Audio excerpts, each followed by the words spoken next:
Hey guys, what's up? Spectre here, and I'm back with even more Skyrim mods for PS4. Today I'll be covering faction mods that extend the features of factions already in the game, or ones that add completely new factions. I've got a bit of a surprise for you as well, so make sure to stick around until the end. Now let's begin.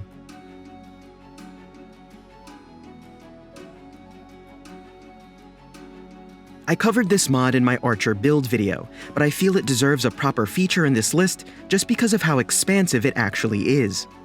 Path Stalkers adds a new companion animal system to the game, as well as a new faction in the form of a Rangers Guild. By traveling to their lodge just south of the Nightgate Inn, you can meet a new cast of characters and interact with the altar of animal totems. These totems will allow you to summon various creatures to accompany you in your quests across Skyrim. There's even a new suite of items based around these beast companion mechanics. Simply craft a totem from the necessary items, and you'll learn a shout that allows you to summon that given creature to your side, until it falls in combat.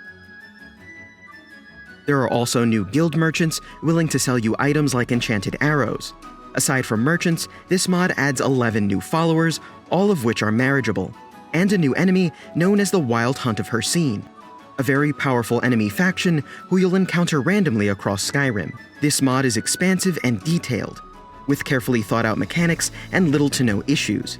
This is a great new faction for the marksmen and rangers among you. Earning your place as the most renowned thief in all of Skyrim is pretty lackluster in the vanilla game. Sure, you get to be the head of the guild, but you're still sharing a bedroom with a bunch of people in a sewer. Looter's Cove, thief player home in Riften with ragged flag and access, is a mod with a very long name that seeks to fix that. This mod will provide a lore-friendly, yet very creative home hidden just behind the statue of Talos in Riften. Once you head inside, you'll find a tiny home of sorts, with the first floor providing unique decorative touches, as well as all the amenities and crafting stations that you'll need, along with storage. Moving up to your loft, you'll find more places to store your ill-gotten goods, as well as a bed. This home is safe for you to store your items in the long term, although there isn't space for your extended in-game family. It does, however, come with another exit that leads you to the Ratways under Riften. This home is a great choice for any players who felt shortchanged by the vanilla Thieves Guild experience. Hunters Exchange Whiterun doesn't add a faction per se, but it adds a community of traders and hunters just north of Whiterun, along the border to the Pale. This market adds 4 new merchants, each specializing in a different ware and craft. And there are even a few NPCs perusing the market. You'll have your own large tent within camp with all the creature comforts that you could need. There's even safe storage. You'll have radiant quests in the form of requisition slips, which assign you to hunt various creatures in exchange for some gold. I greatly enjoyed using this mod in my Archer playthrough, and I think you will too, so give it a try. While it isn't one of the vanilla factions, it adds a community all its own, which I think mirrors that experience, so give this one a shot. Up next on the list is the Ironclad Company. This mod adds an entire new faction of mercenaries to the game. Complete with their own camp, you'll be able to hire bodyguards and temporary companions, or even the entire company. There are 2 new merchants which can also provide some training and even sell you all new weapons known as Giant Breakers. These massive new weapons combine the stats of warhammers and great swords for double the deadliness.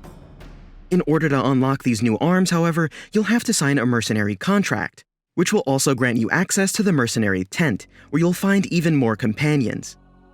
While this area has unique clutter and even wild horses, it's the way that clutter's used that makes this mod stand out. Head over to this dummy, and you can even train in new techniques, each giving you a unique new perk. Some of these include Heavy Impact, your power attacks with maces and warhammers have a chance to stun your foe. Manhunter, attacks with bows have a 50% chance to slow the target's movement for 6 seconds. And Masterful Dodge, while not wearing armor, you have a 65% chance to avoid any oncoming attack. Aside from that, there's new items and equipment, lore books, and more to be found here. All in all, the Ironclad Company is a mod that seems simple on the surface, but provides quite a bit of fun. Before heading into the last mod on this list, I wanted to remind you to sub for more Skyrim PS4 content, and even for coverage of games like Cyberpunk 2077. And I also wanted to invite you to let me know what you think about these new graphics in the comments below. And to present the last mod, I'll be handing it off to Kev. I'll link his channel in the description and at the end of the video. Enjoy! Hey killers, Kev here, and today we are on Spectre's gaming channel. So happy to be here. If you don't know who I am, I pretty much do similar content to Spectre. Obviously his is going to be more of a professional level than mine, but if you do enjoy my voice and you do enjoy sort of this particular content that you're viewing now, head over to my channel and have a little look. But without further ado guys, let's just jump straight into the final spot within this video. Dawnguard You Will Die edition, coming in at an incredibly low 80.8 kilobytes of a download.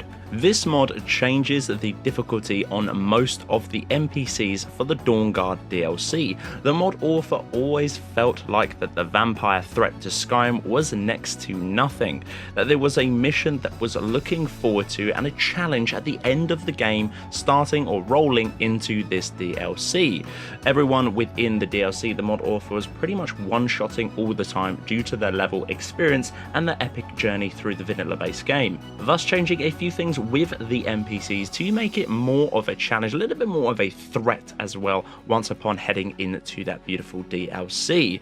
The recommended level for this particular mod once upon going into it with this particular mod is going to be level 80 plus. Those of you who are not milk drinkers, then you can pretty much grab this and go straight in whatever level you are, but please do be warned, increase the level of most NPCs ranging from 100 to 700. Weaker enemies are now a level 100 to 200, around that sort of section.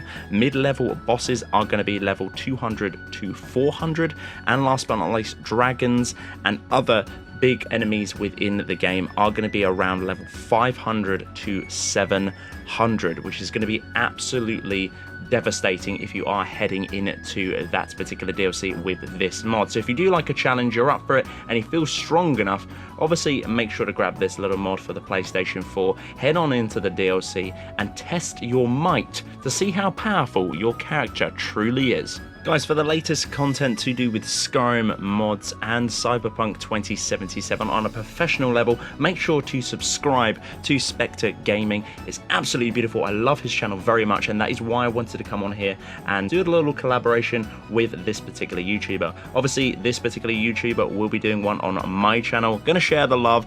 Absolutely beautiful, so make sure you guys do subscribe. KillerKev here, and KillerKev out.